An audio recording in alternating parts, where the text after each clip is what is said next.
सबको जय मसीह की। हम बहुत खुश हैं कि हम आपके मध्य आ सके और धन्यवाद करते हैं इस निमंत्रण के लिए।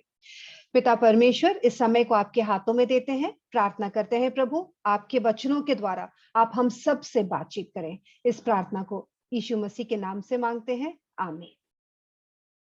ओके, हाँ, हम जो बताना चाहते हैं, पहले हम एक चित्र दिखा के आपको उसको सरल करके देखेंगे। हाँ, कोशिश करूंगी कि मैं जितना सरल भाषा इस्तेमाल कर सकूं उतना मैं कोशिश करूंगी।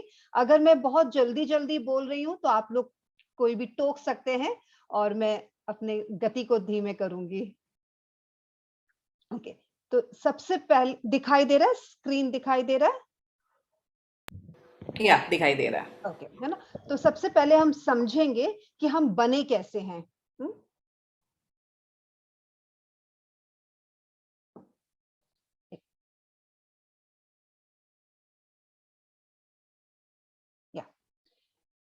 तो ये जो दिख रहा है ये हमारा शरीर है। बस 3 या 4 चित्र हैं, ये आसान करने के लिए जो मैं बताना चाह रही हूँ उसको समझने के लिए ये चित्र है। तो हमारा जो शरीर है, अगर हम बाइबल देखते हैं तो उसमें लिखा हुआ है हम देह है, प्राण है और आत्मा है। Flesh, body, soul and spirit. हम लोग को जो बाहर से दिखता है वो हमारा देह है और हमारे देह में 5 इंद्रियां हैं, है ना। हमको दिखने की शक्ति है, चखने का शक्ति है, सुनने का शक्ति है, और छूने का, स्पर्श करने का शक्ति है। तो ये हमारा जो बाहर जो हमको दिखता है, उसमें हमारे इंद्रियां हैं, है ना। तो हम लोग जब दुनिया में रहते हैं, है ना, हम देखकर, सुनकर, चख कर, सूंघ कर, स्पर्श कर चीजों को एहसास करते हैं।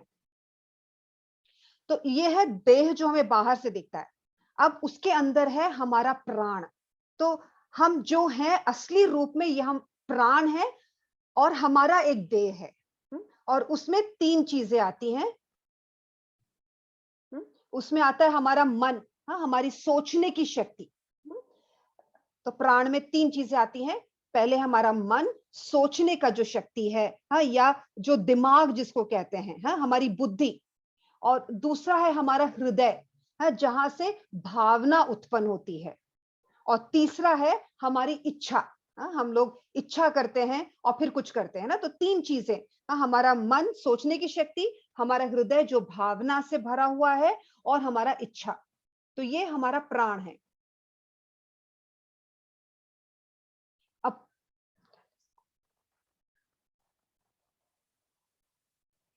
तीसरा जो है हमारे अंदर आत्मा है।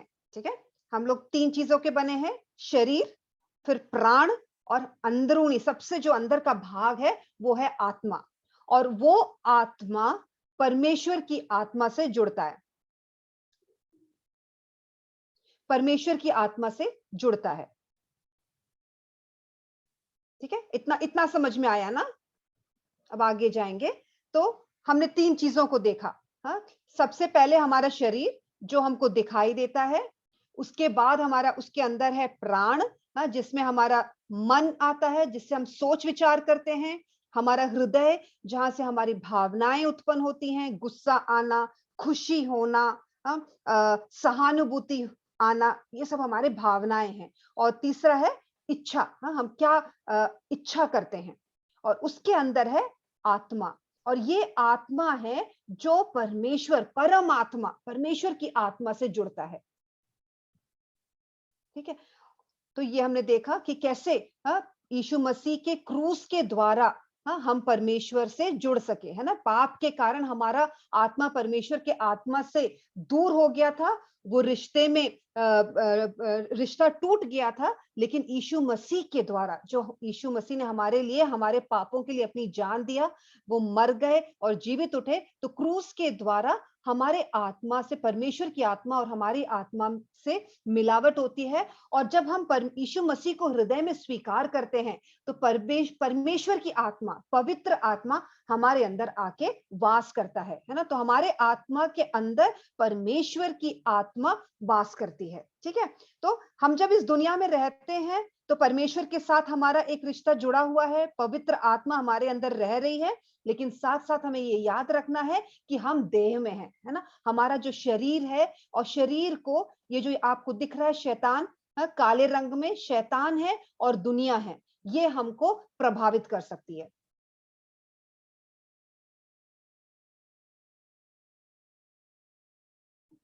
अब हमने देखा कि परमात्मा, पवित्र आत्मा जो हमारे अंदर, हमारे आत्मा के अंदर वास करता है, वो पवित्र आत्मा, हमारे मन को प्रभावित करने लगती है। जब हम परमेश्वर के साथ जुड़ जाते हैं, हमारा रिश्ता बन जाता है, हमारा उद्धार हो जाता है, पवित्र आत्मा हमारे मन को प्रभावित करती है, हमारे सोच विचार को। हम सोच विचार को, और परमेश्वर का, पिता परमेश्वर के साथ जब हम प्रार्थना करते हैं, पिता परमेश्वर, यीशु मसीह, ये तीनों, जो त्रिएक परमेश्वर हैं, वो हमारे मनों में प्रभाव डालती है।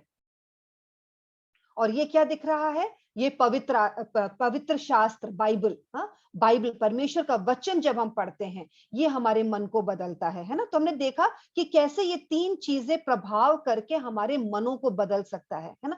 तो मैं ये क्यों बता रही हूँ? बाइबल में परमेश्वर का वचन अगर आप पढ़ोगे, नीति वचन, उसमें कहता है कि जैसा आप सोचते हो वैसा आप बन जाते हो, ठीक है ना। तो हमारा अगर मन बदलने लगेगा, हमारा सोच बदलने लगेगा, हम जीवन में, हम जो जो जीवन में हम जो कर रहे हैं उसका परिणाम भी बदलेगा, है ना। कि हमारा जीवन फलवंत है कि एक फेलियर है, एक कहीं पे रुकावट का कारण है, वो हमारे मन के ऊपर निर्भर करता है, ठीक है। तो हमने देखा कि क्या क्या क्या हमारे मन को प्रभावित करती है? परमेश्वर, पिता परमेश्वर, पवित्र आत्मा हमारे अंदर जो वास करता है, और बाइबल, परमेश्वर का वचन हमको प्रभावित करता है। और मन किसको प्रभावित करती है? हमारे इच्छा शक्ति को, है ना। हमने मन में हमने ये जाना कि हाँ, प्रभु क्या बोलता है। तो प्रभु का जो सबसे दो ज्यादा, सबसे प्रथम नियम जो है, प्रभु से प्यार करना और लोगों से प्यार करना। जब ये सच्चाई हमारे अंदर आ जाता है, हम इस सच्चाई को जानने लगते हैं, तो हमारा इच्छा में क्या आता है? हम इच्छा करने लगते हैं, प्रभु हमारी मदद कर कि हम दूसरों से प्यार कर सकें जैसे हम अपने आप से प्यार करते हैं। और वो इच्छा शक्ति हमारे शरीर को बदलता है ना। हम अपने शरीर से क्या करते हैं, कैसे हमारी प्रतिक्रिया रहती है, लोगों के साथ, परिस्थितियों में, वो हमारा जो इच्छा शक्ति है, वो हमारे शरीर को प्रभाव डालती है। और ऐसे जब प्रभाव डालती है, तो हमने देखा ये जो है ना, पवित्र आत्मा के जो फल है ना, वो उत्पन्न होंगे। तो एक इंसान जिसका मन, है ना, पूरी तरह पवित्र आत्मा से, परमेश्वर से, प्रार्थना के द्वारा और वचन के पढ़ने से, जितना मन हमारा बदलता रहेगा, प्रभावित होता रहेगा, उतना वो प्रभाव हमारे इच्छा शक्ति में और हमारे शरीर में, और हम देखेंगे कि हम फलवंत होते जाएंगे।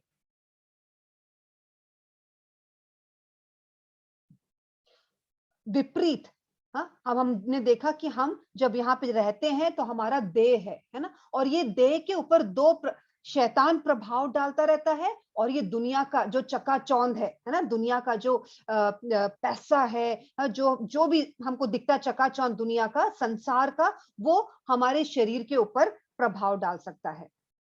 और अगर हम उससे प्रभावित होते हैं, तो हम क्या देखेंगे कि हम क्या कहते हैं, पवित्र आत्मा के गुण नहीं, विपरीत शरीर के गुणों को दिखाएंगे,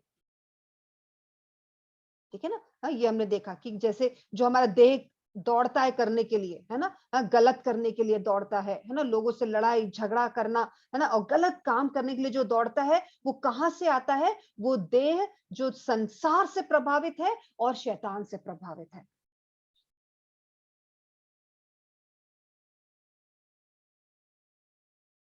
ओके। तो इतना मैं विश्वास करती हूँ कि इतना आपको समझ में आया, है ना। अब हम आगे जाएंगे और निकालेंगे लूका, लूका 8 का 4 से 8। जिसको भी मिला वो पढ़ सकता है। इसमें बीज बोने वाले का दृष्टांत है, ठीक है। हम एक साथ पढ़ेंगे, इसका मतलब क्या है और ये हमारे जीवन में कैसे ये फायदा कर सकता है। तो लूक 8:4-8। हाँ जी, पढ़ दीजिए, कोई भी हिंदी में पढ़ दीजिए, किसी को पढ़। जब बड़ी भीड़ इकट्ठी हुई और नगर नगर के लोग उसके पास चले आते थे, तो उसने दृष्टांत में कहा, एक बोने वाला बीज बोने निकला। बोते हुए कुछ मार्ग के किनारे गिरा और रौंदा गया, और आकाश के पक्षियों ने उसे चुग लिया। कुछ चट्टान पर गिरा और उपजा, परंतु तरी ना मिलने से सूख गया। कुछ झाड़ियों के बीच गिरा और झाड़ियों ने साथ साथ बढ़कर उसे दबा दिया।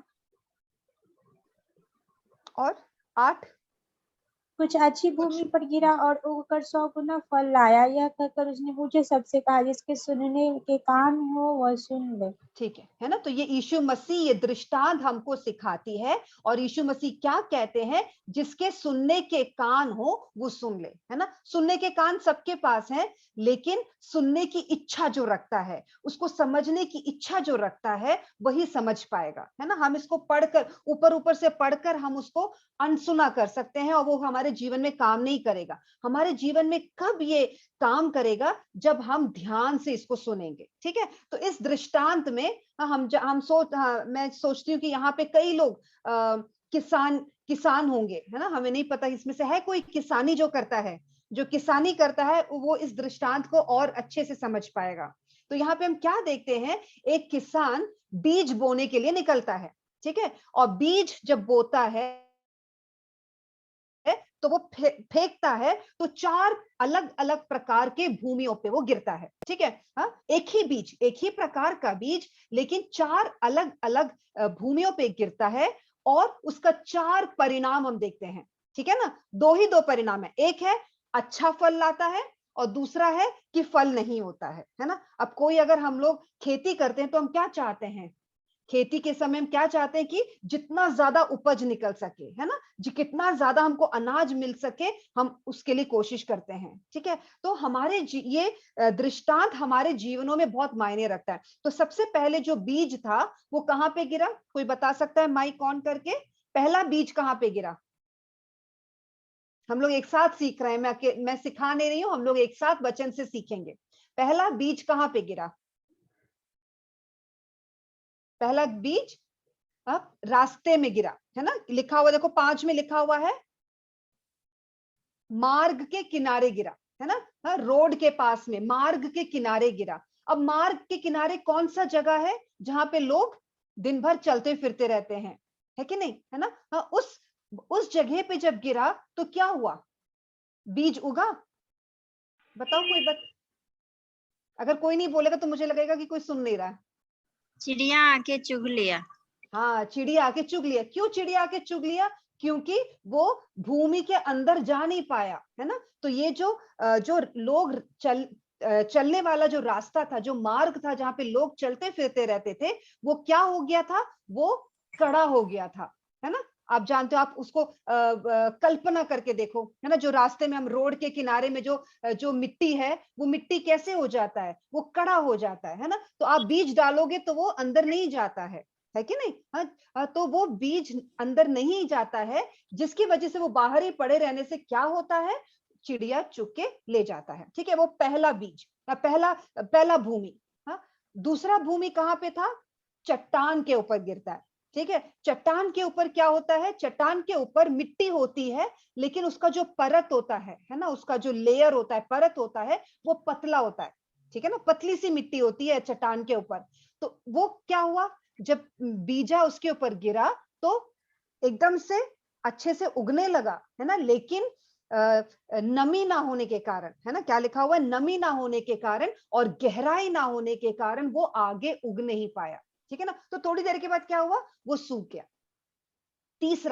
तीसरा कहां पे गिरा, झाड़ियों के बीच में गिरा, कांटों के बीच में गिरा, है ना। तो झाड़ियों के बीच में गिरा तो क्या हुआ, वो उगने तो लगा, लेकिन साथ साथ झाड़ियां भी उगने लगी, और वो झाड़ियां ने क्या किया, इस बीज को दबोच लिया, है ना, ताकि बीज आगे बढ़े ना। ठीक है।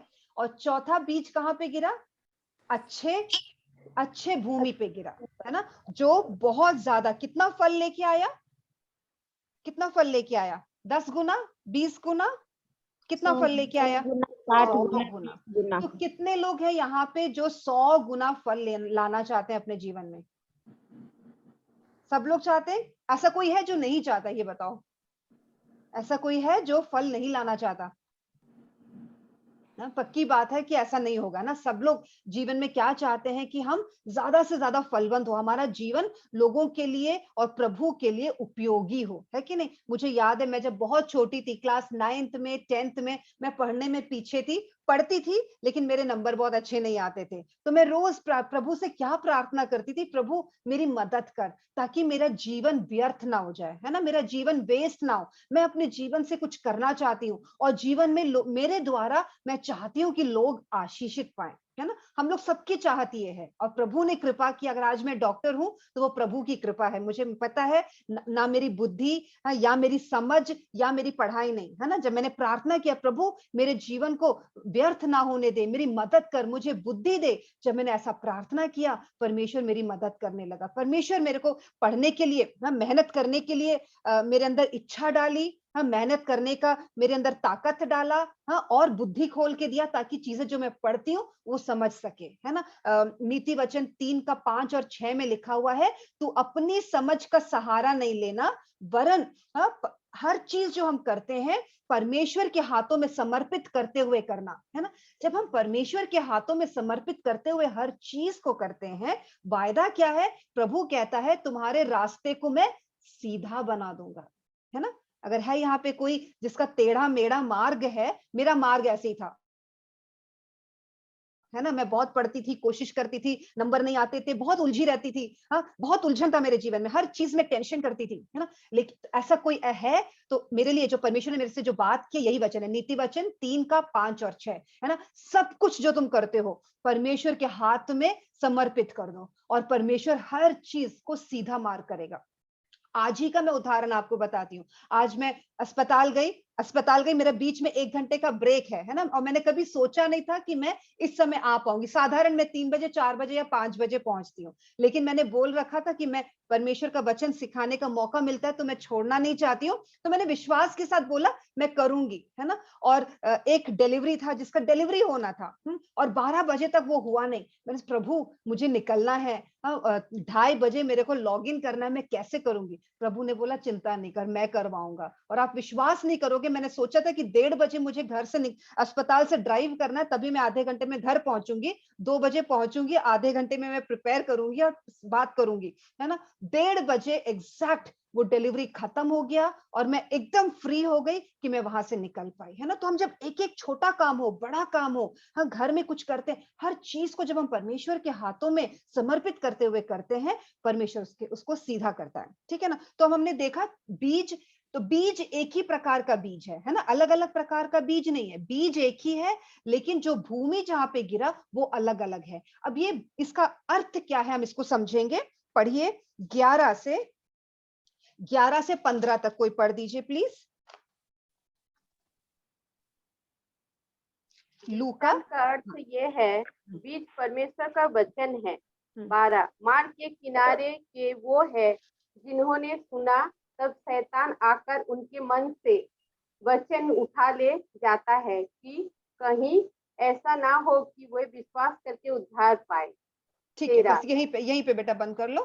तो हमने पहला जो बीज कहाँ पे गिरा, कड़ा, है ना, रास्ते में, है ना, मार्ग के किनारे गिरा, ठीक है। तो वो जो भूमि है वो अलग अलग प्रकार का हृदय दर्शाता है, ठीक है। हमारा हृदय कैसा है आज हम परखेंगे, ठीक है। और अगर हमारा हृदय सही नहीं है, हम प्रार्थना करेंगे प्रभु से कि प्रभु हमारे हृदय को बदले, क्योंकि जब हमारा हृदय बदलेगा तभी जो परमेश्वर का वचन, जो बीज है, वो हमारे जीवन में फलवंत होगा।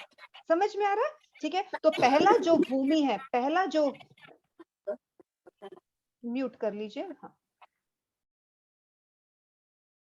ठीक है। तो पहला जो बीजा है, अब बीजा क्या है? परमेश्वर का वचन है, ठीक है। परमेश्वर का वचन, बाइबल जो हम पढ़ते हैं, जो परमेश्वर हमसे बात करता है, परमेश्वर का वचन है, ठीक है। परमेश्वर का वचन एक ही है सबके लिए, ठीक है। लेकिन अगर आप अपने जीवन में फलवंत होना चाहते हैं, हमको ये जो परमेश्वर का जो वचन है वो हम कैसे स्वीकार करते हैं वो हमारे ऊपर निर्भर करता है। तो पहला जो भूमि है, पहला जो जगह है वो है मार्ग के किनारे। वो दर्शाता है एक कठोर हृदय, है ना। वहां पे क्या हुआ, मार्ग के किनारे लोग चल चल के रौंद रौंद के वो कठोर हो गया था, कड़ा हो गया था वो भूमि, ठीक है। हमारा हृदय कैसे कठोर होता है? अगर हमारे अंदर पाप है, अगर हमने पाप किया, है ना। जरूरी नहीं है बड़ा पाप हो सकता है सिर्फ अंदर जलन रखते हो हम किसी से ईर्ष्या रखते होंगे, किसी से नफरत रखते होंगे, ठीक है। परमेश्वर हमारे हृदयों को जांचने वाला परमेश्वर है ना। हम लोग बाहर लोगों को अच्छा अच्छा बोलकर, अच्छा अच्छा कर कर धोखा दे सकते हैं, लेकिन प्रभु को हम नहीं धोखा दे सकते, क्योंकि परमेश्वर हमारे मन को, हमारे हृदय को, हमारे विचार को परखता है, ठीक है। तो हम कैसे जानेंगे हमारे अंदर पाप है? पवित्र आत्मा हमको बताती है। जब हम परमेश्वर का वचन पढ़ते हैं और पवित्र आत्मा हमारे अंदर जब वास करती है, वो हमको बताता है कि तुमने ये गलत किया। और जैसे ही एहसास होता है कि हमने गलत किया, उसके लिए परमेश्वर से माफी मांगो। तो हृदय कैसे कठोर होता है? पहला, पाप के कारण। अगर पाप हमने परमेश्वर से माफी नहीं मांगा है, हाँ, पाप माफी नहीं मांगा है और वो पाप हमारे अंदर है, तो वो हमारे हृदय को कठोर बना देता है। और दूसरा, कड़वाहट। अगर हमारे जीवन में कड़वाहट है, हम औरतों में कई चीजें होता है ना, उसने ये बोल दिया, उसने ऐसा बोल दिया, मेरे विरुद्ध ऐसा बोला, है ना। और हम क्या रखते हैं अंदर, मन ही मन हम कड़वाहट रखते हैं लोगों के प्रति, है ना। और हम माफ नहीं कर पाते। और अगर ऐसा कुछ है कि हमने किसी को माफ नहीं किया है, हमारे अंदर अगर कड़वाहट है, तो वो कैसे हमारे हृदय को बना देता है? कठोर हृदय को बना देता है। और वैसे हृदय में परमेश्वर का वचन अंदर जाता ही नहीं है ना। अभी हाल का, है ना। और ये हम, हो सकता है हम परमेश्वर को कई सालों से जानते हो, फिर भी हमारे साथ ऐसा हो सकता है। पिछले महीने, 1 महीने पहले की बात है, मेरे अस्पताल में कुछ थोड़ा सा प्रॉब्लम हुआ, जिसके वजह से मैं बहुत उदास हुई, है ना। मेरे स्टाफ ने मेरे साथ ऐसा कुछ किया जिसकी वजह से मैं उदास हुई, मन मेरा और मैं अंदर बहुत नाराज थी। क्यों? क्योंकि उस इंसान ने जो किया वो गलत किया। मेरे हिसाब से मैं सही और उसने गलत किया। मैंने उनको कुछ नहीं बोला, लेकिन मन ही मन मेरे अंदर नाराजगी था, ठीक है। और प्रभु मेरे से बात कर रहा है, मैं वचन पढ़ रही हूँ, लेकिन वचन अंदर जा नहीं रहा। तो प्रभु ने मेरे को यही दृष्टांत बताया, बेटा तुम्हारा हृदय गुस्से के कारण कठोर हो गया है, उसको, मेरे वचन को अंदर जाने दो, है ना। ये बहुत स्पष्ट रीति से मेरे से बात किया। फिर मैंने परमेश्वर से माफी मांगा, प्रभु सॉरी, है ना। क्योंकि परमेश्वर का वचन रोमियो 8:28 में क्या कहता है? अगर हमारे साथ बुरा हो रहा हो, अच्छा हो रहा हो, अगर हम परमेश्वर के बच्चे हैं, परमेश्वर के संतान हैं, तो सब कुछ परमेश्वर अच्छाई में बदलता है ना। तो मैं ये विश्वास करती हूँ हमारे जीवन में, हम विश्वासी के जीवन में जो कुछ हो रहा है ना, वो दिखने में अच्छा नहीं होगा, दिखने में अच्छा होगा, दिखने में मुश्किल दिख रहा होगा, सब कुछ एकदम जो छोटी सी बात है, वो भी परमेश्वर के जानकारी के बगैर, परमेश्वर के अनुमति के बगैर नहीं होता। क्योंकि यीशु मसीह क्या कहता है? तुम्हारे बाल भी मेरे गिने हुए हैं, है ना। तो हमारे बाल भी गिरते हैं, प्रभु उसको जानता है ना। तो बाल की गिनती रखने वाला प्रभु हमारे रोजमर्रा जीवन में क्या हो रहा है, क्या नहीं हो रहा है, सब प्रभु जानता है। तो हम विश्वासियों को विश्वास करते हुए प्रभु को धन्यवाद करना चाहिए। हालांकि नाराज नहीं, अगर कोई चीज होता है जो हमको पसंद नहीं आया, हमको नाराज नहीं होना है। जब नाराज होते हैं, हमारे अंदर कड़वाहट होता है, तो परमेश्वर का वचन हमारे हृदय में काम नहीं करता, ठीक है ना। तो ये मैं अपने ही जीवन में मैंने हाल में देखा। कई बार मैंने सोचा, अरे मैं तो प्रभु को बहुत जानती हूँ, मेरा हृदय कठोर नहीं है, लेकिन हम लोग कभी कभी धोखे में पड़ सकते। जैसे यिर्मयाह 17 कहता है कि हृदय तो सबसे अधिक धोखा देने वाला है। मालूम है ये वचन? यिर्मयाह 17:9 कहता है, हमारा हृदय सबसे अधिक धोखा देने वाला है ना। इसमें असाध्य रोग लगा हुआ है। मतलब कई बार हम धोखे में रहेंगे, सोचेंगे हम तो बहुत अच्छे, हम तो प्रभु के बहुत नजदीक चलने वाले हैं, लेकिन सच्चाई क्या होगा? हम कठोर हृदय करके रखे होंगे, है ना। तो उसका सल्यूशन क्या है, उसका उत्तर क्या है, वो हम देखेंगे भजन संहिता 139 का 23 और 24। कोई भी पढ़ दीजिए जिसको मिला। Psalms 139, 23 and 24। भजन संहिता 139 का 23 और 24 हमें ये प्रार्थना करना है। अगर किसी को भी लग रहा है यहाँ सुनने वाले में कि हमारा हृदय कठोर हो गया है, परमेश्वर का वचन मेरे हृदय में काम नहीं कर रहा है, तो हम ये प्रार्थना करें जैसे दाऊद राजा ने प्रार्थना किया, 23 और 24। हे परमेश्वर, मुझे जांच कर जांचे और देख कि मुझमें कोई बुरी चाल है और अंत थैंक यू बेटा, है ना। तो क्या इसमें लिखा हुआ है, दाऊद राजा क्या प्रार्थना कर रहा है, हे परमेश्वर तू मुझे जांच कर देख, है ना। हम अगर अपने आप को जांचेंगे तो हम अपने आप को बहुत खरा समझेंगे, है ना।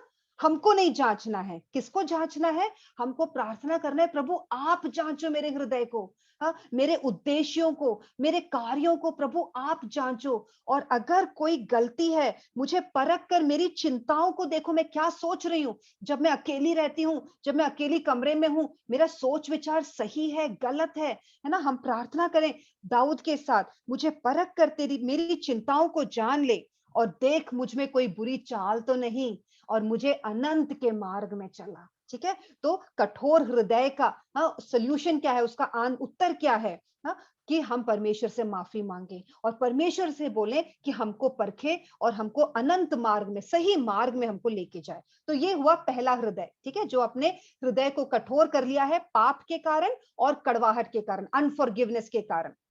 अब दूसरा हृदय कौन सा, क्या भूमि है, चट्टान वाला, है ना। चट्टान में मैंने क्या बोला, थोड़ी सी मिट्टी होती है, मिट्टी का पतला सा परत होता है ना, गहराई नहीं होता है। तो वो क्या लोग हैं, 13 में लिखा हुआ है, चट्टान पर के वे हैं कि जब सुनते हैं, है ना। तो पहला जो व्यक्ति है जो इसका मन कठोर हो गया है, वो वचन सुनते हैं, लेकिन वो विश्वास नहीं करते, और अगर विश्वास नहीं करोगे तो वो वचन आपके जीवन में कार्य नहीं करेगा, है ना। तो अगर आप मेरे को सुन रहे हो, हृदय कठोर हो गया है, तो बहुत जरूरी है वो कठोर हृदय को हटाना, ताकि ये वचन आपके हृदय में जाए और आप विश्वास कर सको। क्योंकि परमेश्वर क्या बोलता है, यीशु मसीह कहता है, बिना विश्वास के मुझे कोई भी खुश नहीं कर सकता। अगर हमें प्रभु को खुश करना है, हमें प्रभु को प्रसन्न करना है, हमारे अंदर क्या होना चाहिए, विश्वास होना चाहिए। विश्वास होने के लिए ये परमेश्वर का जो बीज है, परमेश्वर का जो वचन है, वो हमारे हृदय में अंदर जाके कार्य करना चाहिए। ठीक है, दूसरा कहां पे गिरा, चट्टान पे गिरा। चट्टान पे गिरने वाले वे, 13 पेज वर्स 13, वो चट्टान पर के वे हैं, वो सुनते हैं और आनंद से वचन को ग्रहण तो करते हैं, परंतु जड़ ना पकड़ने से वे थोड़ी देर तक विश्वास रखते हैं और परीक्षा के समय बहक जाते हैं। हम में से कई लोग ऐसे होंगे, है ना। हम वचन सुनते हैं, हफ्ते हफ्ते हम आते हैं, जूम में आते हैं और परमेश्वर का वचन सुनते हैं, तालियां बजा के, अरे वाह आज परमेश्वर का वचन मेरे लिए था, परमेश्वर ने मेरे से बात किया, हम बड़े खुश हो जाते हैं और उसको स्वीकार कर लेते हैं। ठीक है, लेकिन फिर हम अपने आप को अनुशासित नहीं रखते। हमने सुना, ठीक है, सुना, हाँ, और वो कुछ काम किया, कुछ समय के लिए वो परमेश्वर का वचन हमारे जीवन में कार्य किया, ठीक है, लेकिन हम अनुशासित नहीं है। अनुशासन किस लिए चाहिए, हमको परमेश्वर का वचन रोज पढ़ना है ना। यीशु मसीह क्या कहता है, मनुष्य केवल रोटी से नहीं लेकिन मेरे वचन से जीवित रहेगा। हम लोग कितनी बार रोटी खाते हैं, कोई बोल सकता है, कितनी बार खाना खाते हैं हम लोग हफ्ते में, दिन में कम से कम 3 बार, हाँ, कोई है कम खाने वाला, 2 से 3 बार हम कम से कम खाते हैं, है ना। यीशु क्या बोल रहा है, मनुष्य केवल रोटी से नहीं लेकिन मेरे वचन से जीवित रहेगा। तो मैंने आपको पहले चित्र दिखाया, इसीलिए दिखाया, है ना। जो हमने देह देखा, देह के लिए खाना चाहिए, हमारी आत्मा के लिए, हमारे प्राण के लिए क्या चाहिए, हमें परमेश्वर का वचन चाहिए।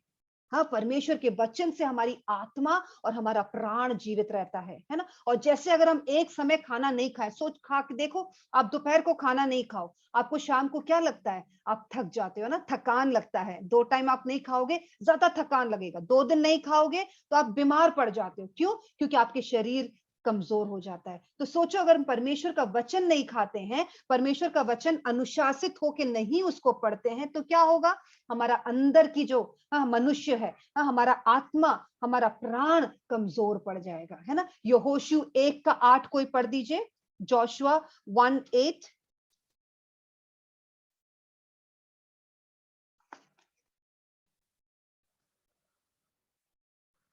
किसी को भी मिल गया तो पढ़ लीजिए, जोशुआ यहोशू 1:8। नहीं मिला तो मैं पढ़ती हूँ। मिला? हाँ। व्यवस्था की यह पुस्तक तेरे चित्त से कभी न उतरने पाए, इसी में दिन रात ध्यान दिए रहना, इसलिए कि जो कुछ उसमें लिखा है उसके अनुसार करने की तू चौकसी करे, क्योंकि ऐसा ही करने से तेरे सब काम सफल होंगे और तू प्रभावशाली होगा। इसको आप मार्क कर लीजिए, है ना। कोई भी हमारे यहाँ पे जवान लोग हैं, है ना, अगर आप जीवन में सफल होना चाहते हैं, सफलता का कुंजी, सफलता का राज इसमें बताया है। क्या है राज? राज ये है कि परमेश्वर का जो व्यवस्था का जो पुस्तक है, परमेश्वर का जो वचन है, वो तेरे चित्त से कभी ना उतरने पाए, इसी में दिन रात ध्यान दिए रहना, इसीलिए कि जो कुछ उसमें लिखा हुआ है उसके अनुसार करने की तू चौकसी करे, क्योंकि ऐसा करने से तेरे सब काम सफल होंगे और तू प्रभावशाली होगा, है ना। मैं यकीनन कह सकती हूँ कि हम सब प्रभावशाली होना चाहते हैं, है ना। हम सब जीवन में फलवंत होना चाहते हैं। तो उसका रहस्य क्या है? परमेश्वर का ये वचन दिन रात। हाँ, हम दिन रात, इसका ये मतलब नहीं है कि आप कोई भी काम ना करें और 24 घंटा आप पढ़ते रहें, नहीं, है ना। मैं भी आप लोग के जैसे व्यस्त रहने वाली हूँ, है ना। मैं सुबह 8 बजे ड्यूटी पे निकलती हूँ, 4 बजे 5 बजे आती हूँ, फिर वापस आके घर संभालती हूँ। लेकिन एक अनुशासन अपने जीवन में बनाना जरूरी है ना। मैं अपने जीवन में क्या करती हूँ? प्रभु की सहायता से, मैं अपनी घमंड नहीं बता रही हूँ, लेकिन प्रभु मेरे को सुबह सुबह उठाता है। कभी कभी 4 बजे उठाता है, भोर में 4:30 बजे उठाता है। बहुत थका होता है शरीर, तो प्रभु जानता है हमारे थकान को, तो वो 5 बजे उठाता है ना। कभी कभी नहीं इतना थका होता है तो 3 बजे प्रभु उठाता है। आवश्यकता अनुसार परमेश्वर मुझे उठाता है, और जब उठाता है आलस्य करके पड़े ना रहे, है ना। हमें जानना है ये प्रभु हमको उठाया है, उठकर परमेश्वर का वचन पढ़े, है ना। तो सुबह रोज मेरा जो प्रभु ने जो मुझे सिखाया, है ना, क्लास 9-10 से मेरी प्रभु ने मेरे को ये आदत डाला, सुबह उठते ही मैं आधा 1-1.5 घंटा मैं कम से कम परमेश्वर के वचन के सामने बैठी रहती हूँ, परमेश्वर से बात करती हूँ, परमेश्वर से सुनती हूँ, क्योंकि मुझे दिन भर काम करने के लिए वो शक्ति चाहिए। अगर मैं नहीं सुनूंगी, मेरा दिन भर मेरा परमेश्वर की शक्ति का अभाव मैं एहसास करती हूँ, है ना। हाँ, तो हमने जैसे पढ़ा कि तो परमेश्वर के वचन में, तो परमेश्वर का वचन दिन भर पढ़ने का मतलब ये है कि आपने वचन पढ़ा, हाँ, और जब आप काम भी कर रहे हो सकता है आप खाना बना रहे हो, है ना, पर क्या मेरे से परमेश्वर ने बात किया, उसके बारे में आप सोचते रहें, उसको मनन करते रहें, ठीक है ना। हाँ, तो ये दूसरा जो भूमि है वो ऐसा भूमि है जो परमेश्वर का वचन सुनता है, हाँ, खुश हो जाता है, लेकिन अनुशासित होके वो पढ़ता नहीं है ना। हाँ, उसको इसीलिए जब मुश्किल घड़ी आती है ना, जब तकलीफें जीवन में आती है, तो क्या हो जाता है? वो डगमगा जाता है, वो हिल जाता है, और फिर उसका विश्वास टूट जाता है ना। कई बार हम ऐसे होते हैं ना, जब सब कुछ अच्छा चल रहा है, प्रभु प्रभु प्रभु, है ना, जय मसीह की, लेकिन जब गड़बड़ होने लगती है, हाँ, जब हमारा जिंदगी में उतार चढ़ाव आने लगता है, कहाँ गया मेरा प्रभु, है ना, हम परमेश्वर से प्रश्न पूछने लगते हैं। लेकिन अगर हम अनुशासित होकर परमेश्वर में बने रहेंगे, परमेश्वर के साथ हमारा ऐसा गहरा रिश्ता होगा, तो हम मुश्किल के घड़ी में भी हम डगमगाएंगे नहीं, ठीक है। तो ये दूसरा हृदय जो अनुशासित नहीं है, जिसके हृदय में जो भूमि में नमी नहीं है ना, नमी मतलब पवित्र आत्मा का काम और परमेश्वर के वचन का काम नहीं है, ठीक है। तो वो दूसरा। अब तीसरा कौन सा है? तीसरा वो है, 14 पढ़ लीजिए। तीसरा भूमि कौन सा है? सिस्टर, मेरा जब टाइम खत्म हो जाएगा तो बता दीजिएगा, कितने बजे तक है? 4 o'clock तक। ओके, थैंक यू, ठीक है। तो तीसरा वाला, तीसरा भूमि कहाँ पे है? पढ़ लीजिए, 14 में लिखा हुआ है। जो झाड़ियों में गिरा, यह वे है जो सुनते हैं पर आगे चलकर चिंता और धन और जीवन के सुख विलास में फंस जाते हैं और उनका फल नहीं पकता। हाँ, है ना, हम लोग कईयों में से ऐसे हैं, है ना। तो बीज कहाँ गिरा? परमेश्वर का वचन झाड़ियों में गिरा, है ना। बीज झाड़ियों में गिरा, और 3 चीजें हैं जो इसको क्या कहते हैं, उगने से रुकावट का कारण बनता है। 3 चीजें क्या हैं? पहला चिंता, दूसरा धन, तीसरा जीवन के सुख विलास। पहला क्या है? चिंता, है ना। हम लोग सब चिंता करते हैं, खासकर औरतें, है ना। मर्द से ज्यादा मैं विश्वास करती हूँ कि हम औरतें ज्यादा चिंता करते हैं, हर चीज की चिंता करते हैं, है ना। जो चीजें चिंता नहीं करना उसके बारे में भी हम चिंता करते रहते हैं, है ना। और चिंता के विषय में यीशु क्या बोलता है मत्ती 6:25 में कि किसी भी बात की चिंता नहीं करना, है ना। अगर यीशु कह रहा है किसी भी बात की चिंता नहीं करना, वो एक कल्पना है, वो एक आज्ञा है। और जब हम चिंता करते हैं तो हम क्या कर रहे हैं? हम पाप कर रहे हैं परमेश्वर के विरोध में, है ना। तो और अगर हम फिलिपियों में पढ़ेंगे, हम निकालने का समय नहीं है, फिलिपियों 4 में लिखा हुआ है, निकाल लेते हैं, वो बहुत अच्छा वचन है। फिलिपियों, जब कोई भी चिंता की बात होती है तो क्या करना है, मैं कोशिश करती हूँ इसको प्रैक्टिस करने की, हाँ, कि हमको ये करना है। फिलिपियों 4:4 से, प्रभु में प्रभु में सदा आनंदित रहो, मैं फिर कहता हूँ आनंदित रहो। 5, तुम्हारी कोमलता सब मनुष्यों पर प्रकट हो, प्रभु निकट है। 6, किसी भी बात की चिंता मत करो, परंतु हर एक बात में तुम्हारे निवेदन, प्रार्थना और विनती के द्वारा धन्यवाद के साथ परमेश्वर के सम्मुख उपस्थित किए जाए। 7, तब परमेश्वर की शांति जो सारी समझ से परे है, तुम्हारे हृदय और तुम्हारे विचारों को मसीह यीशु में सुरक्षित करे रखेगी। बस, है ना। तो हमने क्या पढ़ा? जब चिंता का विषय आता है ना, परिस्थितियां सबके जीवन में आता है जो चिंता उत्पन्न कर सकता है। तो जब चिंता उत्पन्न करने वाले चीजें आता है, तो सबसे पहले 4 में पढ़ा कि सदा आनंदित रहो प्रभु में, है ना। हम सदा प्रभु में कैसे आनंदित रह सकते हैं? जब हम परमेश्वर में बने रहेंगे, है ना। पवित्र आत्मा का सहभागिता होगा, परमेश्वर के वचन हमारे हृदय में होगा, और एक धन्यवाद का हृदय हमारे अंदर जब होगा, तो वो हृदय जो है हमेशा आनंदित रहेगा। हर चीज में प्रभु धन्यवाद, हर चीज के लिए धन्यवाद, है ना। हम कभी भी नहीं सोचेंगे अरे ये तो मेरा बनता है ना। हम हर चीज को, चीज के लिए एक धन्यवादी वाला हृदय होगा, है ना। और फिर 6 में लिखा हुआ है, 4:6 में, किसी भी बात की चिंता नहीं करो, लेकिन कोई चिंता करने वाली बात आती है, वो निवेदन, प्रार्थना, विनती के द्वारा धन्यवाद के साथ, है ना, इसको परमेश्वर के हाथ में दे दो। और फिर प्रभु धन्यवाद, क्योंकि आप मेरे लिए चिंता करते हो, है ना। क्योंकि यीशु कहता है ना कि दूध पिलाई माँ भूल जाएगी, लेकिन मैं कभी तुमको ना भूलूंगा, ना कभी त्यागूंगा। ये परमेश्वर का वायदा है। तो हमको उस परमेश्वर के ऊपर विश्वास करना है जो उन्होंने जो वायदा किया है ना। और बार बार कहता है कि सारे बोझ को परमेश्वर के हाथों में डाल दो, क्योंकि परमेश्वर हमारी चिंता करता है, भजन संहिता कहता है ना। तो परमेश्वर कहता है कोई भी चिंता की बात होती है तो विनती, निवेदन और प्रार्थना के साथ परमेश्वर के हाथों में दे दो और परमेश्वर का धन्यवाद करो। ठीक है, ऐसा करने से क्या होता है? साथ में उसका परिणाम क्या है? परमेश्वर का शांति जो सारे समझ से परे है, हाँ, जो सारे समझ से परे है, तुम्हारा हृदय और तुम्हारे विचार को मसीह यीशु में सुरक्षित रखेगा। हाँ, मैं अपने जीवन से एक अनुभव बताती हूँ। 1.5 साल पहले, हाँ, 1.5 साल पहले मेरी छोटी बहन है, मैं सबसे बड़ी हूँ घर में, मेरी छोटी बहन है, 4 साल छोटी है मेरे से, और 10 साल छोटा एक भाई है। तो मेरी बहन तीसरा, हाँ, उसका बच्चा होने वाला था, प्रेग्नेंट थी, और वो अमेरिका में रहती है, हाँ, वो अमेरिका में रहती है। तो उसके तीसरे प्रेगनेंसी में हमारा जब रात हुआ, तब उसको डिलीवरी वाला, बच्चा होने वाला दर्द शुरू हुआ। हाँ, वो डॉक्टर है, उसके हस्बैंड भी डॉक्टर हैं। तो उन लोग अस्पताल में भर्ती होने के लिए गए, और मैं उसके लिए प्रार्थना कर रही थी, फिर मैं सो गई। हाँ, मेरे को पता ही नहीं चला, मैं सो गई। एकदम भोर में 4 बजे मैं उठी, तो मैंने फोन किया, क्या हुआ, डिलीवरी हो गया? क्योंकि तीसरा बच्चा है, तीसरा बच्चा जल्दी हो जाना चाहिए, बहुत समय नहीं लगना चाहिए। लेकिन पता चला उसका डिलीवरी नहीं हुआ है, और बहुत अच्छे दर्द में रो रही है। तो मैंने फिर उसके लिए प्रार्थना किया, और मैं उसके लिए प्रार्थना कर रही थी। हाँ, उसके बाद आधे घंटे के बाद वहां से खबर आता है, उसके पति जो हैं वो बोलते हैं कि बच्चे की धड़कन बहुत कम हो रही है, उसको ऑपरेशन के लिए लेके जा रहे हैं, है ना। तो मैं चिंता करने लगी, ऑपरेशन के लिए लेके जा रहे हैं, और ये दोनों लोग ऑपरेशन थिएटर में चले गए, क्योंकि डॉक्टर है, हस्बैंड भी डॉक्टर होने के कारण वो भी ऑपरेशन थिएटर के अंदर जा सके थे, उन्हीं का हॉस्पिटल था, है ना। 2 घंटे तक कोई खबर नहीं। हाँ, और मैं गायनेकोलॉजिस्ट हूँ, मैं ऑपरेशन करती हूँ, तो मुझे पता है एक सिजेरियन करने में कितना टाइम लगता है।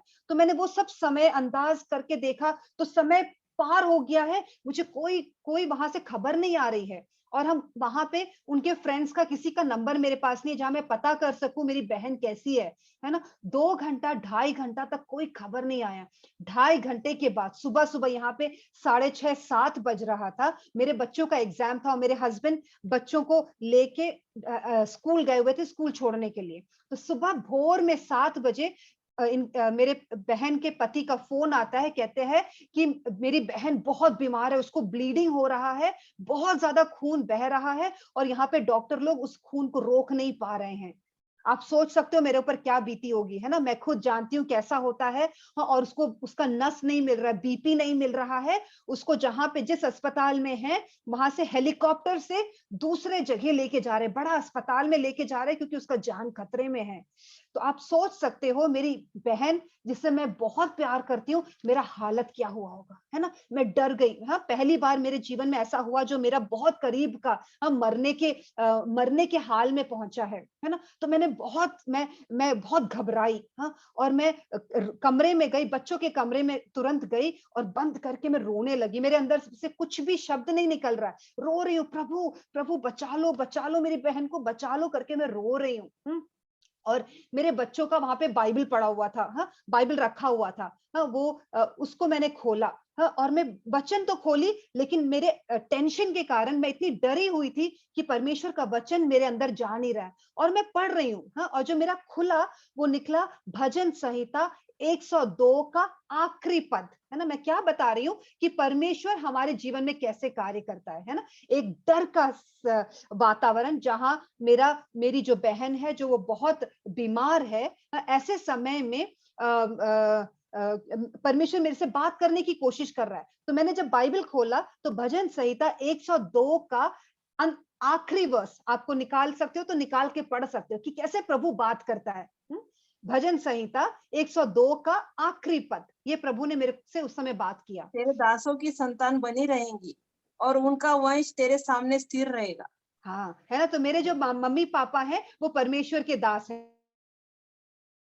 परमेश्वर के लिए कार्य करते हैं, है ना। तो जब मेरी बहन मरने की हालत में है, उसको उस अस्पताल में ब्लीडिंग नहीं बंद हो रहा है, उसको लेके जा रहे हेलीकॉप्टर में दूसरे हॉस्पिटल में लेके जा रहे उसकी जान बचाने के लिए, प्रभु मेरे को क्या वायदा कर रहा है, प्रभु के दास का जो संतान है, कौन, मेरी बहन, हाँ, वो बनी रहेगी। हाँ, और उसके बच्चे के बारे में तो मैं पूछ भी नहीं रही हूँ। हाँ, बच्चा कैसा नहीं पूछ रही हूँ मैं, है ना। हाँ, बच्चे का धड़कन कम हो रहा था इसलिए सिजेरियन किया। लेकिन प्रभु क्या वायदा कर रहा है, मेरी बहन के लिए भी वायदा कर रहा है, मेरी बहन के बच्चे के लिए भी वायदा कर रहा है। क्या बोल रहा है, तुम्हारी बहन भी जीवित रहेगी, बहन का बच्चा भी जीवित रहेगा। कितना परमेश्वर का वचन कितना क्या कहते हैं जीवन देने वाला है। मैंने उसको पढ़ा, मेरे को नहीं समझ में आया, मैं बार बार पढ़ रही हूँ। फिर मेरे को प्रभु ने टोका, आईवी ध्यान से पढ़, मैं क्या तेरे को बता रहा हूँ। मैंने ध्यान से फिर पढ़ा और मेरे को समझ में आई तो प्रभु मेरे से बात कर रहा है। और मेरे अंदर एकदम शांति आई, है ना। जो यहाँ पे लिखा हुआ ना, वो शांति जो मेरे समझ के परे है ना। ऐसा शांति हमारे समझ के परे शांति प्रभु देता है। कैसे देता है, परमेश्वर पवित्र आत्मा के द्वारा और परमेश्वर के वचन के द्वारा। जब परमेश्वर ने मेरे से ये बात किया, मेरा मन स्थिर हो गया, नहीं मेरी बहन को कुछ नहीं होगा। तुरंत मेरे मम्मी पापा भी वही अमेरिका में थे, मैंने उनको फोन लगाया, सबको फोन लगाया, चिंता नहीं करो, वो सही समय पे सही जगह पहुंचेगी और मेरी बहन ठीक होगी, है ना। मैंने दावे के साथ मैंने ये बोला और मैंने ये विश्वास किया, है ना। तो प्रभु जब बात करता है तो हमको विश्वास करना है, विश्वास करना है। और और मैं प्रभु को धन्यवाद देने लगी, प्रभु धन्यवाद। और आप विश्वास नहीं करोगे, उस दिन मेरे को हॉस्पिटल जाने का टाइम था। मेरी सीनियर मेरे साथ जो काम करती थी वो भी विश्वासी हैं, उनको पता चला कि मेरी बहन बहुत बीमार क्रिटिकल स्टेज में, तो उन्होंने मेरे को बोला, आईवी तुम मत आओ हॉस्पिटल, मैं संभाल लूंगी। मैंने बोला नहीं, प्रभु का शांति मेरे अंदर है, मैं आऊंगी। और आप विश्वास नहीं करोगे, उस दिन मेरे को भी ऑपरेशन कई सारे थे, वहां पे 1-2 सर्जरी थे।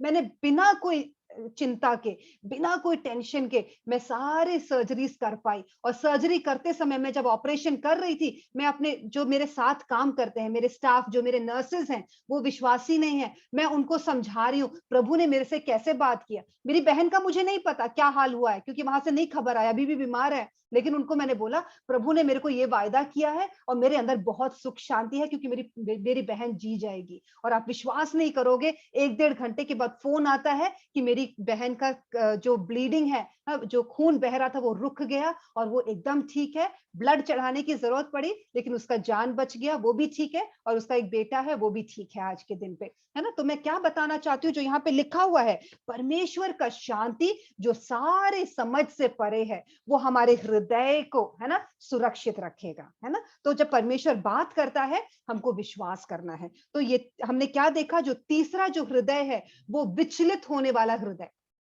ठीक है ना।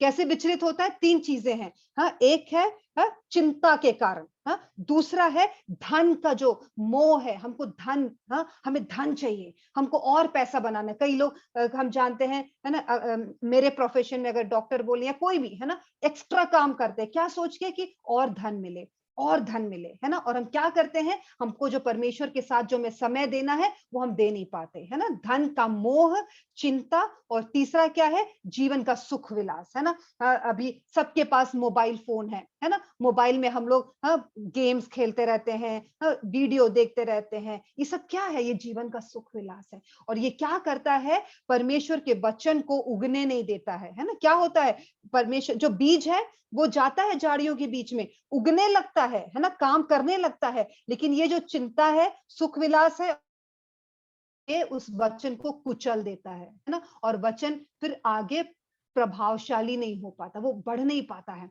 अगर हमारे जीवनों में, हाँ, ऐसा कुछ भी हम टाइम वेस्ट कर रहे हैं ना, हमको याद रखना है हमारा जो जीवन है वो कुछ क्षण का है ना। बाइबल क्या कहती है, 60, 70, 80, हाँ, इससे बढ़कर है। अगर इससे बढ़कर है तो भी बहुत मुश्किल का जीवन है। मैं जानती हूँ हमारे मरीज जो आते हैं, है ना, जो 99 साल हो जाते हैं बेचारे, उनको, उन पर हमको तरस आती है, हाय बेचारे, है ना, वो जीना और मुश्किल हो जाता है। तो हमारा जीवन बहुत सीमित है ना। और हमको अपने जीवन का, हाँ, परमेश्वर के सामने न्याय देना पड़ेगा, हमने कैसे उसको इस्तेमाल किया, है ना। तो ऐसा ना हो कि हम अपना समय व्यर्थ करें, हम अपना टाइम टीवी के सामने, सीरियल के सामने, फालतू में गप्पे मारने में, है ना। कई बार हम 2-3 लेडीज बैठ जाते हैं तो हम इधर उधर की बातें करते हैं। हम ध्यान रखें हम क्या बात कर रहे हैं ना, हम बातें ऐसे ही बातें करें जो दूसरे को उपयोग करे। बाइबल, परमेश्वर का वचन कहता है, अगर मैं जो बोल रही हूँ वो दूसरे बंदे को बढ़ा नहीं रहा है, प्रोत्साहित नहीं कर रहा है, बिल्ड नहीं कर रहा है, तो आप चुप रहें, ठीक है ना। तो बेकार में गपशप करके टाइम नहीं वेस्ट करें, है ना। तो परमेश्वर का अगर हम ऐसा टाइम वेस्ट करते हैं, सुख विलास में पड़े रहते हैं, तो परमेश्वर का वचन हमारे अंदर बढ़ेगा नहीं, ठीक है। और चौथा बीज, बीज कहाँ गिरा, चौथा भूमि कैसा भूमि था, अच्छा भूमि था, ठीक है। हाँ, एक अच्छा हृदय, हाँ, और वो हृदय कैसा है, पढ़ लीजिए बहन 15। पर अच्छी भूमि में के वे है जो वचन सुनकर भले और उत्तम मन में संभाले रहते हैं और धीरज से फल लाते हैं। हाँ, तीन चीजें फिर से, है ना। अगर आप, हम सब चाहते हैं हमारा हृदय ऐसा हो, है ना, अच्छा हृदय जो बहुत ज्यादा फलवंत हो, है ना। तो वो फलवंत होने के लिए हमें तीन चीजें, परमेश्वर का वचन सुनना है, ठीक है, सुनकर इधर से निकाल नहीं लेना है ना। कई बार अधिकतर हम लोग क्या करते हैं, अगर हम क्या कहते हैं, साइंस में देखते हैं, हम जो सुनते हैं वो हम 80%, 90% हम भूल जाते हैं, ठीक है ना। तो हमको ना भूलने के लिए क्या करना है, उसको बार बार पढ़ना होता है ना। अगर आप बच्चे लोग हैं यहाँ पे, आप जानते हो, और एग्जाम के लिए आप एक बार पढ़ोगे और फिर आप जाके एग्जाम लिखोगे, परीक्षा लिखोगे, तो आप भूल जाओगे, है ना। उसी चीज को आप बार बार रिवाइज करते हो, बार बार पढ़ाई करते हो, तो क्या होता है, आपको याद रहता है और आप लिख पाते हो। वैसे ही परमेश्वर का वचन सुनना है और उसको संभाले रहना है। कैसे संभाले रहेंगे, जब हम उसको बार बार पढ़ेंगे और उसके ऊपर मनन करेंगे, है ना। आप लोगों ने गाय देखा है, गाय कैसे चबाती है, गाय क्या करती है, गाय अगर घास होता है तो खा जाती है ना। उसके बाद हम देखते हैं रास्ते में गाय पड़े रहते हैं ना, लेटे रहते हैं, क्या करते रहते हैं, रवन चबा, करते हैं। हाँ, चबाते रहते, चबाते रहते, चबाते रहते। क्या करते हैं उन लोग, खाना पहले निगल लेते हैं, फिर उसी खाने को पेट में से ला के बार बार चबाते हैं। क्या करते हैं, चबा चबा कर उसका स्वाद का आनंद लेते हैं, हाँ, उसका स्वाद का आनंद लेते हैं। और दूसरा, उसको और बहुत महीन चबा चबा करके महीन करते हैं ताकि वो अच्छे से पच जाए। समझ में आ रहा है। तो परमेश्वर के वचन को भी हमको यही करना है। हमने पढ़ तो लिया, सुबह पढ़ा, उसको मनन करना है, उसको समझना है, प्रभु क्या हमसे बात कर रहा है, प्रभु हमसे हमारे परिस्थिति में क्या परमेश्वर बताना चाहता है ना। परमेश्वर का वचन है ना, मैं अपने जीवन में अगर पीछे मुड़ के देखती हूँ, जब जब मैंने परमेश्वर से पूछ के कदम लिया, परमेश्वर के वचन के ऊपर आश्रय रख के कदम लिया, मेरे से गलती नहीं हुआ है ना। लेकिन जब मैं दौड़ के अपना दिमाग लगाया, वहां पे गड़बड़ हुआ है ना। तो मैंने, प्रभु ने मेरी सहायता की कि हर जो बड़ा बड़ा डिसीजन होता है जीवन में है ना, जो हमको डिसीजन लेना पड़ता है, जब प्रभु हमसे बात करता है ना। बस कई बार कई लोग बोलते हैं प्रभु बात करता है लेकिन हम नहीं सुन पाते। नहीं, ऐसा नहीं है ना। प्रभु हमारे परिस्थिति में उतर के आके बात करता है ना। जैसे मेरे 2 बच्चे हैं, एक 11 क्लास में है और एक 8वें क्लास में है। अब दोनों की समझ में फर्क है। तो एक 11 क्लास में पढ़ने वाली बच्ची को जैसे मैं समझाऊंगी, और 8 क्लास में जो पढ़ने वाली बच्ची को अलग तरीके से मैं समझाऊंगी। और एक छोटा बच्चा मेरे सामने आता है 3 साल का, मैं 3 साल के लेवल पे जाके उसको समझाने की कोशिश करूंगी, है कि नहीं। तो बताने वाला क्या सब सोचता है कि उसको सुनने वाले को समझ में आए। वैसे ही प्रभु है, हमारी समझ जैसी भी क्यों ना हो, हमारे समझ के हिसाब से परमेश्वर उतर के हमको समझाता है। लेकिन हम सुन नहीं पाते क्योंकि हम हड़बड़ाते हैं, हम जल्दी में रहते हैं, हम बैठते नहीं है प्रभु के सामने। अगर प्रभु के सामने आप रोज अनुशासित होके बैठेंगे, हाँ, प्रभु के सामने समय निकाल के आप बैठोगे, हाँ, उसके आनंद को चखोगे, तो मैं आपको बता रही हूँ, आप प्रभु की आवाज को सुनना शुरू करोगे, है ना। प्रभु बहुत सुंदर रीति से बता के देता है हर परिस्थिति में क्या करना है, कैसे प्रतिक्रिया करना है, कैसा आप तुम्हारा डिसीजन होना चाहिए, हाँ, क्या सही है क्या गलत है, सब कुछ परमेश्वर बताएगा, है ना। यशायाह 30 में लिखा हुआ है, यशायाह 30 का 21 है शायद, उसमें लिखा हुआ है, जब तुम चौराहे पे होते हो, है ना, कई बार हम चौराहे पे होते हैं, हाँ, अपने जीवन के चौराहे पे, कि दाएं मुड़ना है कि बाएं मुड़ना है, हम नहीं समझ पाते, प्रभु ये सही कि ये सही नहीं पता, है ना। तो हम ऐसे चौराहे पे होते हैं। तो यशायाह 30 का 21 प्रभु कहता है, जब तुम चौराहे पे होगे, तुम एक आवाज सुनोगे कान के पीछे, इधर जाओ, ये सही रास्ता है। समझ में आ रहा। तो ये प्रभु का वायदा है। तो अगर हम सुन नहीं पा रहे हैं तो हमारे सुनने में गलती है ना। हम प्रभु के सामने बैठेंगे, हाँ, एक साफ हृदय के साथ अपने पापों से मन फिराएंगे, माफी मांगेंगे और बोलेंगे प्रभु आप हमसे बात करें, तो हमारे जीवन में प्रभु बात करेगा। तो 3 चीजें हमने देखा। तो प्रभु का वचन सुनना है, उसको संभाले रहना है ना। इंग्लिश में वर्ड है to retain the word of God, है ना। उसको संभाले रहना है, भूल नहीं जाना है ना। जब संकट के वक्त में परमेश्वर ने हमको क्या बताया, उसको हमें याद रखना है। और तीसरा, धीरज से फल होता है ना। कई बार हम धीरज नहीं धरते, है ना। परमेश्वर के साथ बने रहने के लिए हमें धीरज होना है ना। तो जब मुश्किल की घड़ी आती है तो हमको हार मान के छोड़ नहीं देना। कई बार हम लोग का मेरे अंदर जो कमी है, कई बार जब बहुत ज्यादा मैं क्या कहते हैं, कभी कभी निराश हो जाती हूँ, है ना। कभी कभी जब बहुत निराश हो जाते हैं तो मेरे अंदर हम लोग के अंदर टेंडेंसी क्या होता है, क्विट करने का, छोड़ दो, अरे प्रभु को मैंने इतना माना, हाँ, लेकिन कुछ नहीं हो रहा, छोड़ दो, हाँ, मेरे से नहीं हो पाएगा। लेकिन वो नहीं करना, यही कह रहा ना, धीरज के साथ हमें धीरज बनाए रखना है। और वो धीरज कौन देता है, प्रभु देता है। अगर आप यशायाह 40 का 28 पढ़ोगे, पढ़ दीजिए वो भी, यशायाह 40 का 28 से लास्ट तक पढ़िए, कैसे हम अपना धीरज और अंदर का जो सामर्थ है उसको बनाए रख सकते हैं। क्या तुम नहीं जानते, क्या तुम नहीं सुनाई, यहोवा जो सनातन परमेश्वर और पृथ्वी भर का सृजनहार है, वह ना थकता ना शर्मित होता है, उसकी बुद्धि अगम है, वह थके हुए को बल देता है और शक्तिहीन को बहुत सामर्थ्य देता है। तरुण तो थकते और शर्मित हो जाते हैं और जवान ठोकर खाकर गिरते हैं, परंतु जो यहोवा की बाट जोते हैं वे नया बल प्राप्त करते जाएंगे। वे उकावे के समान उड़ेंगे, वे दौड़ेंगे और शमित ना होंगे, चलेंगे और थकित ना होंगे। हाँ, है ना। तो हमें अंदर का जो ताकत है, हमारे अंदर के अंदर जो सामर्थ, धीरज बनाए रखने के लिए क्या करना है। प्रभु क्या बोलता है, वो प्रभु है जो कभी थकता नहीं, हाँ, जो कभी थकता नहीं है, और वो थके हुओं को शक्ति देता है, शक्तिहीन को बहुत सामर्थ्य देता है ना। तरुण जो है, जवान जो है, वो थक कर गिर जाते हैं, लेकिन जो यहोवा की बाट जोते, यहोवा की बाट जोने का मतलब है जो यहोवा के लिए, जो यहोवा का इंतजार करते हैं, है ना, यहोवा के सामने प्रार्थना में बस बैठे रहते हैं, इन प्रभु के लिए इंतजार करते हैं, वो कैसे होंगे? वो नया बल प्राप्त करेंगे, नया बल प्राप्त करेंगे, और वो उकाबों के समान उड़ेंगे, हाँ, दौड़ेंगे, चलेंगे। समझ में आ रहा है? तो अगर आपको बने रहना है तो परमेश्वर, उसका कुंजी क्या है, उसका रहस्य क्या है? परमेश्वर के सामने बैठे रहना, है ना। तो एक अच्छा हृदय कैसा हृदय है? हमने देखा, जो परमेश्वर का वचन सुनता है, संभाले रहता है, और धीरज से, है ना, धीरे से बना रहता है और फल लेके आता है। ठीक है। और एक अच्छा हृदय का जो क्वालिटीज हैं, है ना, वो ये है 3 चीजें। एक समर्पित हृदय होना चाहिए। क्या आपका हृदय पूरी तरह समर्पित है परमेश्वर के प्रति? समर्पित हृदय। दूसरा है आज्ञाकारी हृदय, आज्ञाकारी जीवन।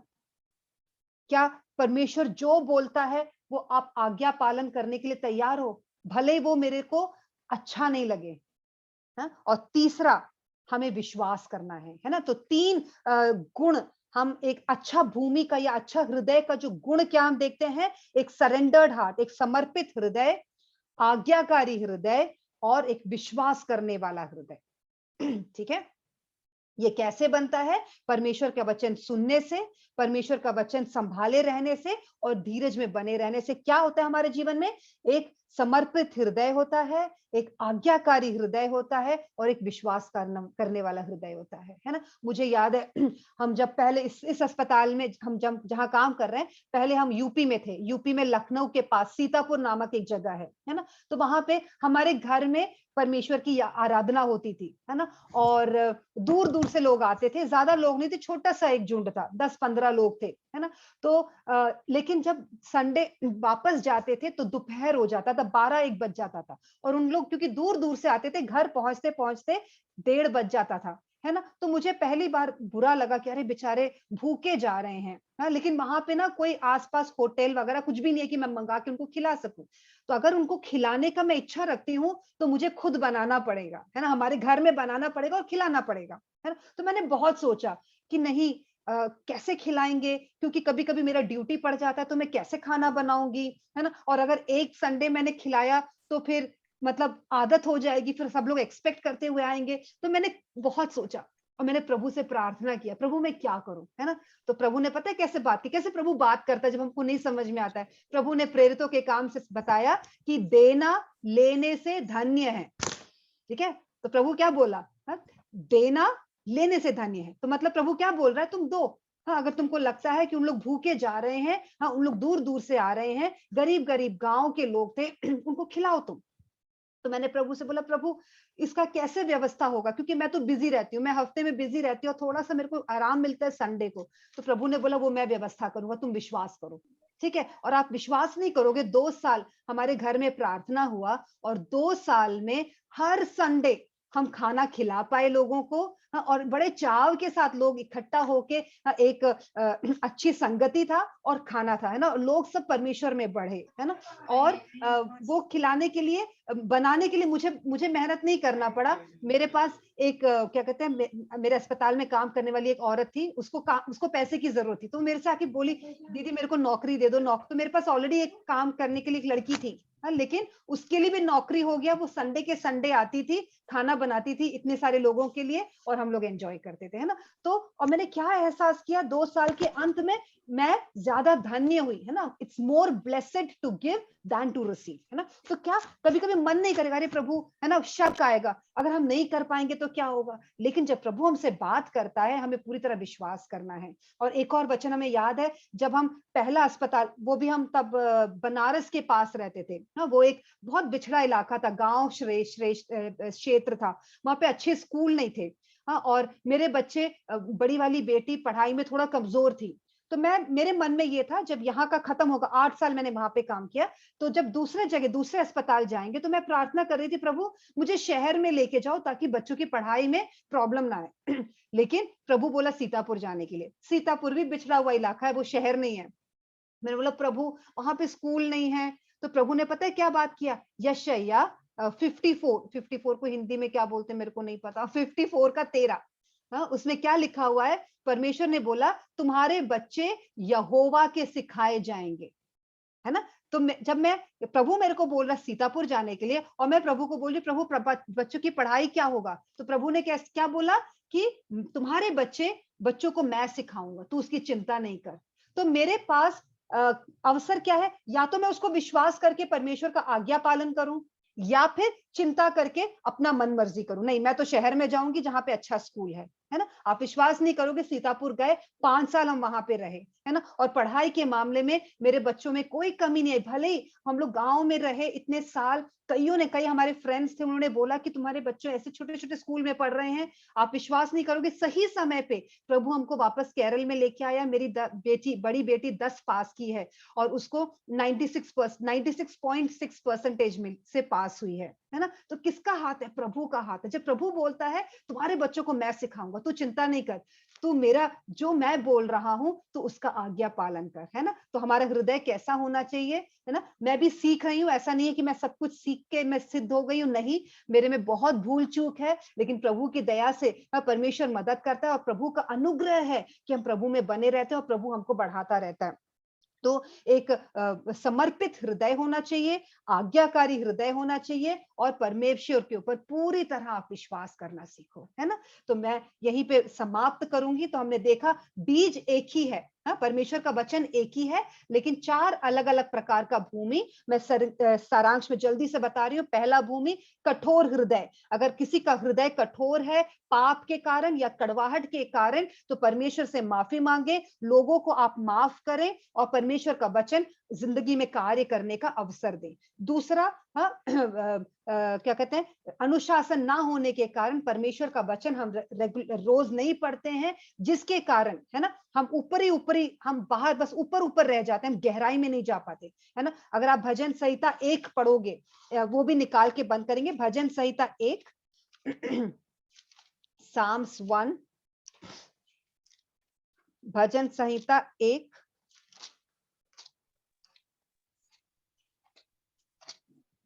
का 2 से पढ़ लीजिए, 2 और परंतु वह 3। तो यहोवा की व्यवस्था से प्रसन्न रहता और उसकी व्यवस्था पर रात दिन ध्यान करता रहता है। वह उस वृक्ष के समान है जो बहती नालियों के किनारे लगाया गया है और अपनी ऋतु में फलता है और जिसके पत्ते कभी मुरझाते नहीं, इसलिए जो कुछ वह पुरुष करे वह सफल होता है। हाँ, है ना। तो परमेश्वर के वचन में जब हम रात दिन बने रहते हैं, वो पेड़ कैसा है, हाँ, वो नदी के किनारे जो पेड़ होता है ना, वो नदी के किनारे का पेड़ कैसा होता है, हमेशा हरा भरा रहता है ना, और समय पे वो फलवंत होता है ना। तो हमारा जीवन भी वैसे ही होगा। तो उस पेड़ का जड़ कहाँ जाता है, गहराइयों में जाता है ना। गहराइयों में जब जाएगा तो हम भी फलवंत होंगे, हम सफल रहेंगे, ठीक है। और तीसरा, विचलित हृदय है, जो चिंता से, सुख विलास और धन के मोह से परमेश्वर के वचन को दबोच देता है। और चौथा हमने देखा कि एक अच्छा हृदय कैसा हृदय है, जो पूरी तरह परमेश्वर के सामने समर्पित है, आज्ञाकारी है, विश्वास करता है और परमेश्वर के वचन को सुनता है, संभाले रहता है और धीरज से हम परमेश्वर में बने रहते हैं, ठीक है। तो मैं प्रार्थना करती हूँ कि हम सब इस परमेश्वर के वचन को आप फिर से पढ़ें, है ना। जो मैंने पोर्शंस बताए आप उसको फिर से पढ़ें और परमेश्वर से मदद मांग के हम अपने जीवनों को बदलें, ताकि हमारा जीवन और फलवंत हो सके, है ना। छोटा सा जीवन है, हम जो प्रभु के लिए करेंगे बस वही रह जाएगा। याद रखें प्रियो, है ना, हम क्या कहते हैं, बहुत टाइम लेके खाना बनाते हैं ना, हम लोग सब घर में खाना बनाते हैं, बहुत समय लेते हैं। क्यों समय लेके बनाते हैं, ताकि वो बहुत स्वादिष्ट हो। लेकिन आप जानते हो वो स्वादिष्ट खाना कब, कितने देर के लिए, थोड़ी देर के लिए है ना। जब वो खत्म हो जाता है, खत्म, है ना। लेकिन जो हम प्रयास करके परमेश्वर के लिए हम 1 गिलास पानी भी लोगों को देते हैं, परमेश्वर का वचन कहता है जो मेरे बच्चे को, जो परमेश्वर के व्यक्ति को 1 गिलास पानी भी देता है, उसका फल प्रभु देगा, है ना। तो हम ऐसा हो अपने जीवनों को पूरी तरह, है ना, परमेश्वर के हाथों में समर्पित करके, जैसा परमेश्वर हमारे जीवनों में चाहता है हम वैसा करें। धन्यवाद।